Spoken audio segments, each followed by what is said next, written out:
তোমরা থার্মেলের হেডিং দেখে অনেকেই কিন্তু একটু হয়তো হতবাক হয়ে যাবে বা আশ্চর্য হয়ে যাচ্ছ যে তরুণের স্বপ্ন ক্লাস 10 থেকে কিন্তু চালু হয়ে যাচ্ছে।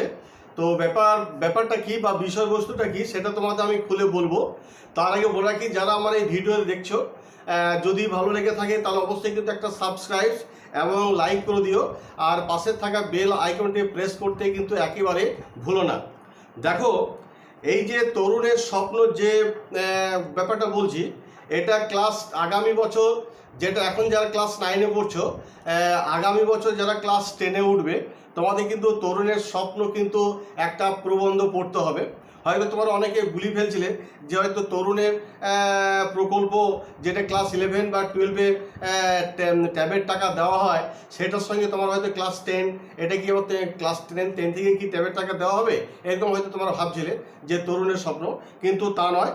সেটা হচ্ছে যে আগামী বছর যারা ক্লাস 10-এ পড়বে, অর্থাৎ এই বছর যারা ক্লাস 9-এ পড়ছো, আগামী বছর যারা ক্লাস 10-এ পড়বে, তোমাদের কিন্তু একটা নতুন প্রবন্ধ পড়তে হবে। সেটা হচ্ছে তরুণের স্বপ্ন, যেটা হচ্ছে নেতাজি সুভাষচন্দ্র বসুর লেখা।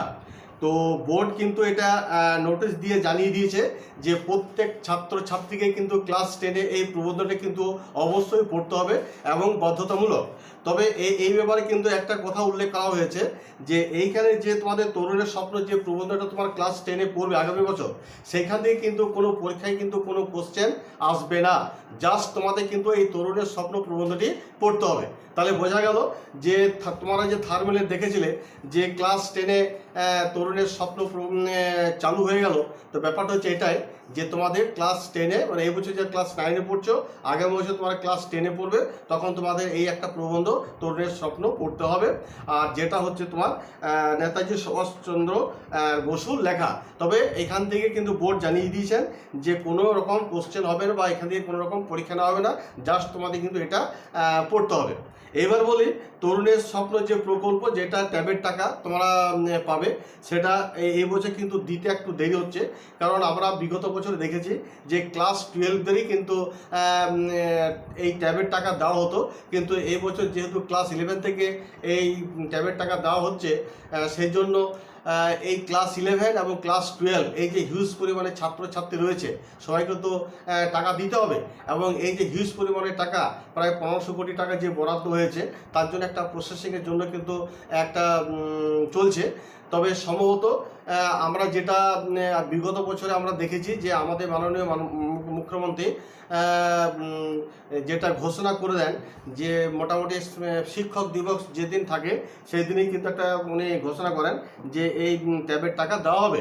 তো সেক্ষেত্রে এই যে সেপ্টেম্বরে শিক্ষক দিবস রয়েছে, আশা করছি সেই দিনই হয়তো দিনক্ষণ হয়তো একটা ঘোষণা হয়ে যেতে পারে যে তোমাদের ট্যাবের টাকা দেওয়া হচ্ছে। তবে একটা জিনিস মনে রাখবে যে প্রথমে কিন্তু ক্লাস 12-এ কিন্তু টাকা দেওয়া হবে, তারপর টাকা দেওয়া হবে ক্লাস 11-দের। তো আরেকটা কথা বলে রাখি যে দেখো, এখনও পর্যন্ত যাদের ব্যাংক ডিটেলস ঠিক মতন নেই, হয়তো অনেকের হয়তো ব্যাংক বই আছে কিন্তু বইটা দীর্ঘদিন ধরে পড়ে আছে, সেই বইটার সঙ্গে কোনো লেনদেন নেই, টাকা পয়সার লেনদেন নেই, হয়তো বইটা ল্যাপস অবস্থায় পড়ে আছে, সেই বইটা কিন্তু ব্যাংকে গিয়ে কিন্তু সেটা অ্যাক্টিভ করে নাও, এবং সেখানে কিছু টাকা পয়সা রেখে বইটা যেন সচল অবস্থায় থাকে, এবং বইটার মধ্যে KYC দিয়ে সেটা কিন্তু ঠিক করে নাও। কারণ বইটা যদি ল্যাপস অবস্থায় পড়ে থাকে, বইটা যদি অ্যাক্টিভ অবস্থায় যদি না থাকে, তাহলে কিন্তু যদি টাকা আসে কিন্তু টাকা কিন্তু হয়তো তোমাদের ঘুরেও চলে যেতে পারে, বা তোমাদের কিন্তু টাকা ঢুকতে কিন্তু অনেক অসুবিধা হবে। আর যাদের ধরো বই ঠিক আছে, অ্যাক্টিভ অবস্থায় আছে, হ্যাঁ, ব্যাংকের অ্যাকাউন্টটা ধরো তোমাদের KYC দেওয়া আছে, তাদের ক্ষেত্রে কোনো কিছু অসুবিধা হবে না। তবে এইটুকুই ছিল তোমাদের তরুণের স্বপ্ন যে প্রকল্পই বলো আর তরুণের স্বপ্ন যে প্রবন্ধ বলো। আবার বলে দিচ্ছি যে তরুণের স্বপ্ন যে প্রবন্ধটি, সেটা তোমার যারা এখন ক্লাস 9-এ পড়ছো, তোমাদের কিন্তু আগামী বছর যখন ক্লাস 10-এ পড়বে, তোমাদের কিন্তু এটা একটা বাধ্যতামূলক এই প্রবন্ধটা তোমাদের পড়তে হবে, এবং সেখান থেকে কিন্তু কোনো রকম কোশ্চেন আসবে না বা কোনো পরীক্ষা নেওয়া হবে না, কিন্তু তোমাদের বাধ্যতামূলক এই প্রবন্ধটা পড়তে হবে। আর এই তরুণের স্বপ্ন যে প্রকল্পটি, যেটা ক্লাস 11 এবং ক্লাস 12-এ যে টাকা দেওয়ার ব্যাপারটা রয়েছে, সেটা একটু দিতে দেরি হচ্ছে, তবে আশা করা যাচ্ছে যে সেপ্টেম্বর মাসে শিক্ষক দিবসের নাগাদে কিন্তু যে দিন আছে সেই দিন হয়তো ঘোষণা হলেও হয়ে যেতে পারে যে তোমাদের টাকা কবে দেওয়া হবে বা সেই দিন থেকে দেওয়া হচ্ছে কিনা, মোটামুটি সেদিন বুঝতে পারবে। আর তা যদি না হয়, যদি দেরি হয়, কারণ একটু দেরি হলেও হতে পারে, তার কারণ হচ্ছে যে যেহেতু ক্লাস 11 এবং ক্লাস 12-এর এতজনকে যে টাকা দেওয়া হবে, সেক্ষেত্রে একটা প্রসেসিংয়ের ক্ষেত্রেও কিন্তু অনেকটা একটা সময় লাগে। আবার অনেকে হয়তো ঠিকমতো ব্যাঙ্ক অ্যাকাউন্ট কিন্তু অনেক ছেলে মেয়ে কিন্তু স্কুলের ঠিকমতো তথ্যগুলো জমা দেয়নি, সেখান থেকে স্কুল থেকেও কিন্তু সেখানে পাঠানো হয়নি হেড অফিসে।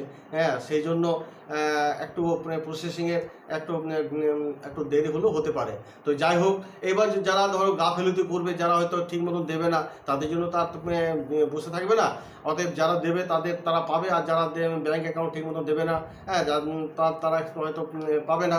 সেই জন্য মোটামুটি যেটা বোঝা যাচ্ছে যে একটু দেরি হলেও হতে পারে। তবে সম্ভবত আবার এটাও দেখা যাচ্ছে, যেটা বিগত বছর আমরা দেখেছি যে শিক্ষক দিবসের আগে কিন্তু উনি মোটামুটি ঘোষণা করে দেন যে কবে থেকে কি টাকা দেওয়া হচ্ছে বা সেদিন থেকে দেওয়া হবে কিনা। হ্যাঁ, সেটা কিন্তু মোটামুটি বোঝা যাবে সেপ্টেম্বর মাস না আসা পর্যন্ত। আর যদি সেই দিন যদি না ঘোষিত হয়, যে কোনো দিনে যদি দেওয়ার যদি একটা পরিকল্পনা থাকে, সেটাও কিন্তু আমরা বুঝতে পারবো, তখন আমরা একটা ভিডিও করে তোমাদের জানিয়ে দেবো। যাই হোক, এই ছিল তরুণের প্রকল্পই বলো, তরুণের স্বপ্ন প্রকল্পই বলো, তরুণের স্বপ্ন প্রবন্ধ, যে বিষয়বস্তুটির মধ্যে তোমাদের একটা কনফিউজ ছিল, সেটা আশা করি তোমরা বুঝতে পেরেছো। আর পরিশেষ বলি, যদি আমার ভিডিওটি ভালো লেগে থাকে তাহলে অবশ্যই কিন্তু একটা লাইক করে দিও। ধন্যবাদ।